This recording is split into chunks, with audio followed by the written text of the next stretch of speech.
Hello दोस्तों, यथार्थ Hindi education classes में आप सभी का बहुत बहुत स्वागत है। तो आज की क्लास का जो हमारा टॉपिक है वह हिंदी साहित्य से संबंधित महत्वपूर्ण प्रश्न हैं, जो कि हिंदी टीजीटी पीजीटी के लिए काफ़ी इम्पोर्टेंट हैं। अगर आप लोग एग्ज़ाम की तैयारी कर रहे हैं तो चैनल से ज़रूर जुड़िएगा, क्योंकि इस चैनल पर आपको डेली नए क्वेश्चन मिलते हैं और डेली एक वीडियो मिलती है। तो चलिए बिना टाइम बर्बाद किए स्टार्ट करते हैं अपनी क्लास को। पहला प्रश्न है, विकास की दृष्टि से प्राकृत की पूर्वकालीन अवस्था का नाम क्या है। आपको बताना है कि विकास की दृष्टि से मतलब कि जो भाषा का विकास हुआ उस दृष्टि से प्राकृत की पूर्वकालीन अवस्था का नाम क्या है। भाषा की विकास की दृष्टि से प्राकृत से पहले की जो अवस्था थी भाषा की, उसका नाम बताना है कि क्या था। पाली था, प्राकृत था, संस्कृत था या फिर हिंदी। इसके लिए राइट आंसर ऑप्शन ए है, पाली। विकास की दृष्टि से जो प्राकृत की पूर्वकालीन अवस्था था उसका नाम था पाली। तो पाली, प्राकृत, इस प्रकार इसका क्रम था, मतलब कि प्राकृत से पहले की अवस्था पाली कहलाई थी। अगला प्रश्न है, पश्चिमी हिंदी की दो बोलियां, जो दो बोलियां हैं उनका सही युग्म बतलाइए कि कौन कौन से इसमें पश्चिमी हिंदी की बोलियां हैं। पश्चिमी हिंदी की बोलियों की आपको युग्म बताने हैं कि कौन से पश्चिमी हिंदी की बोलियों के सही युग्म हैं।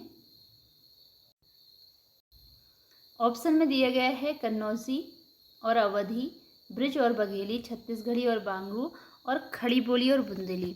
तो पश्चिमी हिंदी का बताना है आपको कौन सी है। हिंदी की जो उपभाषाएं हैं और उसकी कुछ बोलियां हैं, जैसे इसकी 5 उपभाषाएं हैं। हिंदी की 5 उपभाषाएं हैं, जिनमें से पहली एक आती है पूर्वी हिंदी, बिहारी हिंदी, पश्चिमी हिंदी, राजस्थानी हिंदी और पहाड़ी हिंदी। तो उसी में आपसे पश्चिमी हिंदी के अंतर्गत पूछा गया है कि कौन कौन सी बोलियां इसके अंतर्गत आती हैं। तो इसमें जो राइट आंसर है, इसका राइट आंसर है ऑप्शन डी, खड़ी बोली और बुंदेली।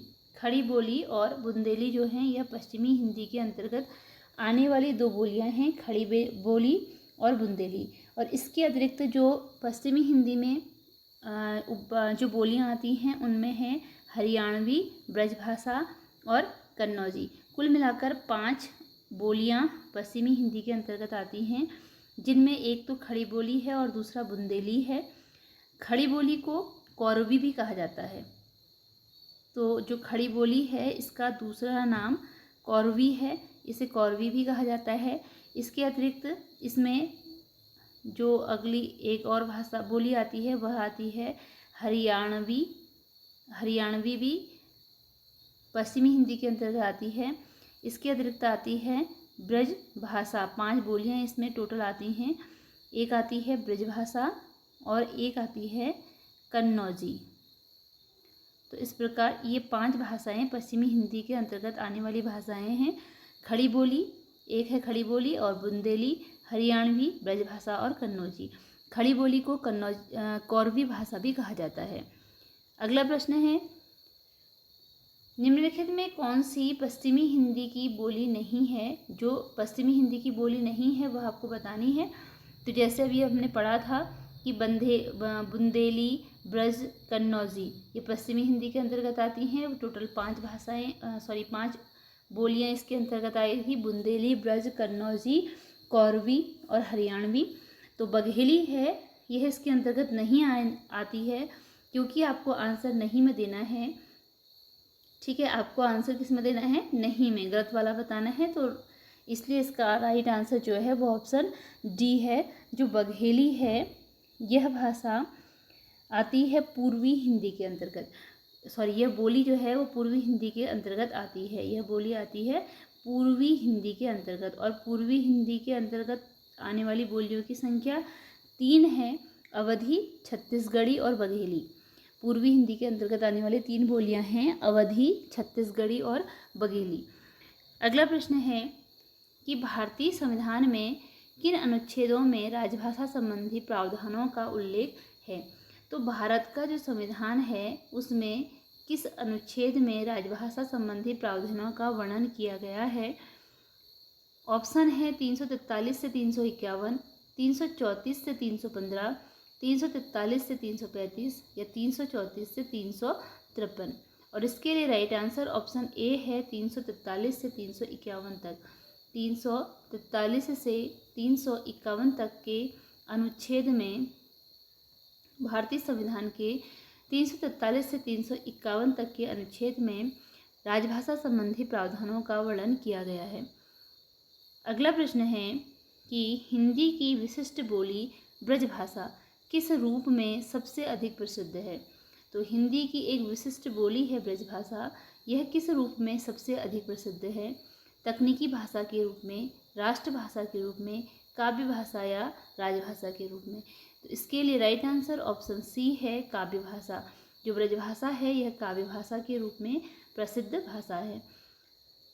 अगला प्रश्न है कि निम्नलिखित में कौन सी बोली अथवा हिंदी भाषा के अंतर्गत कौन सी बोली हिंदी भाषा के अंतर्गत नहीं आती? तो जो नहीं आती है वह बताना है आपको।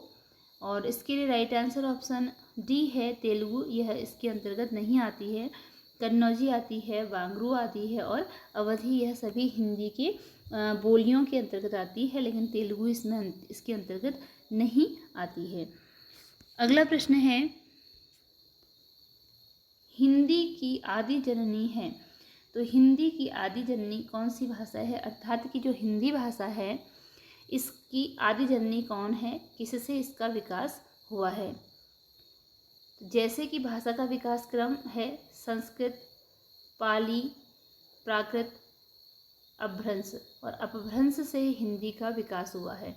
जो हिंदी की भाषा का विकास क्रम है वह इसी प्रकार है।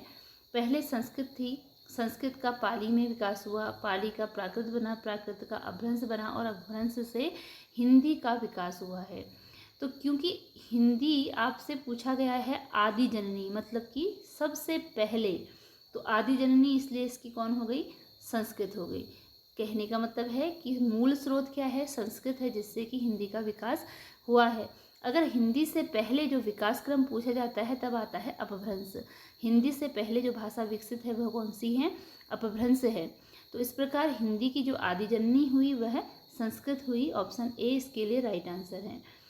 अगला क्वेश्चन है कि 11वां विश्व हिंदी सम्मेलन का आयोजन कहाँ पर किया गया था? जो 11वां विश्व हिंदी सम्मेलन हुआ था उसका आयोजन कहाँ पर किया गया था? इसका राइट आंसर ऑप्शन बी है मॉरिशस। 11वां विश्व हिंदी सम्मेलन का आयोजन हुआ था मॉरिशस में। अगला प्रश्न है कि निम्नलिखित में कौन सी भारोपीय परिवार की भाषा नहीं है?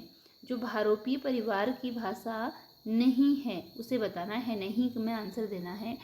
मराठी है, गुजराती है और हिंदी है, लेकिन नहीं जो है वह है मलयालम। तो ऑप्शन सी इसके लिए राइट आंसर होता है, ऑप्शन सी।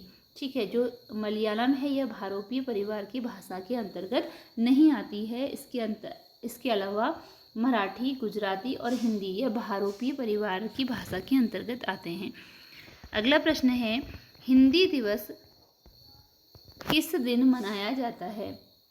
हिंदी दिवस, तो हिंदी दिवस किस दिन मनाया जाता है? बिल्कुल इजी सा क्वेश्चन है। राइट आंसर है 14 सितंबर को। 14 सितंबर को हिंदी दिवस के रूप में मनाया जाता है। अगला क्वेश्चन है अर्धमागधी अपभ्रंश से विकसित बोली है। कौन सी बोली है जो कि अर्धमागधी अपभ्रंश से विकसित हुई है? अर्धमागधी अपभ्रंश से विकसित बोली का आपको नाम बताना है, कौन सी है? तो ऑप्शन है बांगरू है, बघेली है, ब्रजभाषा है या फिर भोजपुरी है। इसके लिए राइट आंसर है ऑप्शन बी बघेली। बघेली का विकास अर्धमागधी अपभ्रंश से हुआ है। और जो बघेली भाषा है यह कौन सी किसकी भाषा है? बघेली पूर्वी हिंदी के अंतर्गत आने वाली भाषा, पूर्वी हिंदी के अंतर्गत आने वाली भाषा है बघेली। ठीक है, पूर्वी के हिंदी के अंतर्गत। और पूर्वी हिंदी का जो विकास हुआ है वह अर्धमागधी अपभ्रंश से हुआ है। तो इसका मतलब बघेली के अतिरिक्त अवधी और छत्तीसगढ़ी, इनका विकास भी किससे हुआ है? अर्धमागधी अपभ्रंश से हुआ है। जो पूर्वी हिंदी है इसका विकास हुआ है अर्धमागधी अपभ्रंश से। तो पूर्वी हिंदी के अंतर्गत जो बोलियां आदि हैं अवधी, बघेली और छत्तीसगढ़ी, इनका विकास माना जाता है अर्धमागधी अपभ्रंश से। अगला प्रश्न है, बहराइच, सुल्तानपुर, रायबरेली किस क्षेत्र की बोली है? इसका राइट आंसर ऑप्शन सी है, यह अवधी की बोली है। अर्धमागधी अपभ्रंश से विकसित बोली है। अर्धमागधी अपभ्रंश से, जो अर्धमागधी अपभ्रंश से विकसित हुई है वह कौन सी बोली है? इसके लिए राइट आंसर ऑप्शन बी है, बघेली। ये हमने पहले पढ़ लिया है। विभाषा किसे कहते हैं? तो विभाषा किसे कहते हैं? विभाषा किसे कहते हैं? खड़ी बोली को कहते हैं, हिंदी क्षेत्र की प्रमुख बोलियों को कहते हैं, या हिंदी क्षेत्र की विशेष बोलियों को कहते हैं, या फिर एक छोटे से क्षेत्र में जो बोली जाने वाली भाषा को कहते हैं। तो इसके लिए राइट आंसर है हिंदी क्षेत्र की प्रमुख बोलियों को विभाषा कहते हैं। लेकिन ये क्वेश्चन मुझे कुछ कंफ्यूजिंग लग रहा है, क्योंकि ऐसा तो विभाषा का नहीं है। इसका राइट आंसर है, एक छोटे क्षेत्र में बोली जाने वाली भाषा को विभाषा कहते हैं। ठीक है, तो इसके लिए राइट आंसर डी वाला होगा कि एक छोटे क्षेत्र में बोली जाने वाली भाषा को विभाषा कहते हैं। यहाँ इसका आंसर जो है वो गलत टाइप हो गया है। ठीक है, छोटे क्षेत्र में बोली जाने वाली, एक छोटे क्षेत्र में बोली जाने वाली भाषा को विभाषा कहते हैं। अगला प्रश्न है कि विश्व हिंदी दिवस किस दिन मनाया जाता है? विश्व हिंदी दिवस, हिंदी दिवस मनाया जाता है 14 सितंबर को। 14 सितंबर को हिंदी दिवस मनाया जाता है। लेकिन विश्व हिंदी दिवस किस दिन मनाया जाता है? ऑप्शन है 10 जनवरी, 10 फरवरी, 14 नवंबर या 14 सितंबर। तो राइट आंसर है ऑप्शन ए, 10 जनवरी। जो विश्व हिंदी दिवस है यह 10 जनवरी को मनाया जाता है। अगला प्रश्न है, दक्षिण भारत हिंदी प्रचार सभा का मुख्यालय कहाँ पर स्थित है? दक्षिण भारत हिंदी प्रचार सभा का मुख्यालय कहाँ पर स्थित है? हैदराबाद, बेंगलोर, चेन्नई या फिर Mysore. Right answer option C है, चेन्नई। दक्षिण भारत हिंदी प्रचार सभा का मुख्यालय चेन्नई में है। ऑप्शन सी इसके लिए राइट आंसर है। अगला प्रश्न है कि हिंदी भाषा के विकास का सही अनुक्रम कौन सा है? हिंदी भाषा के विकास का सही अनुक्रम बताना है तो पाली, प्राकृत, अपभ्रंश और हिंदी। इसके पहले आती है संस्कृत। अगर हम संस्कृत से देखें तो इसका विकास है संस्कृत, पाली, प्राकृत और अपभ्रंश। सही विकास है संस्कृत, पाली, प्राकृत और अपभ्रंश। संस्कृत, पाली, प्राकृत, अपभ्रंश, उसके बाद हिंदी का विकास हुआ है। तो हिंदी का विकास हुआ है अपभ्रंश से, लेकिन मूल विकास है संस्कृत से। अगला प्रश्न है कि वर्तमान हिंदी का प्रचलित रूप है, इस समय जो हिंदी है उसका प्रचलित रूप कौन सा है? ऑप्शन सी इसके लिए राइट आंसर है। वर्तमान हिंदी का जो प्रचलित रूप है वह है खड़ी बोली। अगला प्रश्न है कि हिंदी भाषा की बोलियों के वर्गीकरण के आधार पर छत्तीसगढ़ी बोली है। छत्तीसगढ़ी बोली किस बोली के अंतर्गत आती है? यह आती है पूर्वी हिंदी के अंतर्गत। तो पूर्वी हिंदी के अंतर्गत कौन कौन सी बोलियां हमने अभी पहले पढ़ी थी? उनमें थी अवधी, बघेली, छत्तीसगढ़ी। देखिए, बार बार मेरा बोलने का कारण यह है कि आपको अच्छे से याद हो जाए। ठीक है, पूर्वी हिंदी के अंतर्गत जो बोलियां आ रही थी उनका नाम क्या था? एक तो छत्तीसगढ़ी है, दूसरा बघेली है और तीसरा अवधी है। 3 बोलियां इसके अंतर्गत आती हैं। अगला प्रश्न है, हिंदी भाषा किस लिपि में लिखी जाती है? तो ये बिल्कुल ईजी सा क्वेश्चन है। यह लिखी जाती है देवनागरी लिपि में। वर्ष 1955 ईस्वी में गठित प्रथम राजभाषा आयोग की अध्यक्ष थे। प्रथम राजभाषा आयोग के अध्यक्ष कौन थे? इसके लिए ऑप्शन है बीजी खेर, सुनीति कुमार चटर्जी, जीबी पंत या लोकनारायण। राइट आंसर ऑप्शन ए है, जीबी खेर थे। वो 1955 में जो गठित प्रथम राजभाषा आयोग था उसके अध्यक्ष थे। भारतीय संविधान की 8वीं अनुसूची में शामिल भाषाओं की संख्या कितनी है? तो भारतीय संविधान की 8वीं अनुसूची में भाषाओं की संख्या 14 है, 15 है, 18 है या फिर 22 है। तो इसके लिए राइट आंसर ऑप्शन डी है, 22 है। अगला क्वेश्चन है कि निम्नलिखित में कौन सी भाषा संस्कृत भाषा की अपभ्रंश है। कौन सी भाषा है जो कि संस्कृत भाषा की अपभ्रंश है। खड़ी बोली, ब्रजभाषा, अवधी या फिर पाली। राइट आंसर ऑप्शन डी है, पाली है, जो कि संस्कृत भाषा का ही अपभ्रंश रूप है। अपभ्रंश का मतलब होता है बिगड़ा हुआ, ठीक है। अपभ्रंश का रूप का मतलब होता है बिगड़ा हुआ, तो पाली जो है वो संस्कृत का बिगड़ा हुआ रूप है। अगला प्रश्न है कि अधिकतर भारतीय भाषाओं का विकास किस लिपि में हुआ है। राइट आंसर है ऑप्शन ए, ब्राह्मी लिपि में। अधिकतर जो भारतीय भाषाएं हैं इनका विकास हुआ है ब्राह्मी लिपि में। ऑप्शन ए इसके लिए राइट आंसर है। अगला क्वेश्चन है बघेली बोली का संबंध किस उपभाषा से है। तो इसका संबंध है उपभाषा पूर्वी हिंदी से। अगला क्वेश्चन है किस तिथि को हिंदी को राजभाषा बनाने का निर्णय लिया गया। तो हिंदी को राजभाषा बनाने का निर्णय किस तिथि को लिया गया। राजभाषा बनाने का निर्णय ऑप्शन है 15 अगस्त 1947, 26 जनवरी 1950, 14 सितंबर 1949 या 14 सितंबर 1950 ईस्वी। तो इसका जो राइट आंसर है वह है ऑप्शन सी, 14 सितंबर 1949 ईस्वी को हिंदी को राजभाषा बनाने का निर्णय लिया गया था। इसीलिए 14 सितंबर को हिंदी दिवस मनाया जाता है, 14 सितंबर 1949 को। अगला प्रश्न है कि किस तिथि को हिंदी को राजभाषा बनाने का निर्णय लिया गया। ये क्वेश्चन रिपीट हो गया है। अगला क्वेश्चन है कि भारत में सर्वाधिक बोली जाने वाली भाषा कौन सी है। भारत में सबसे अधिक बोली जाने वाली भाषा कौन सी है।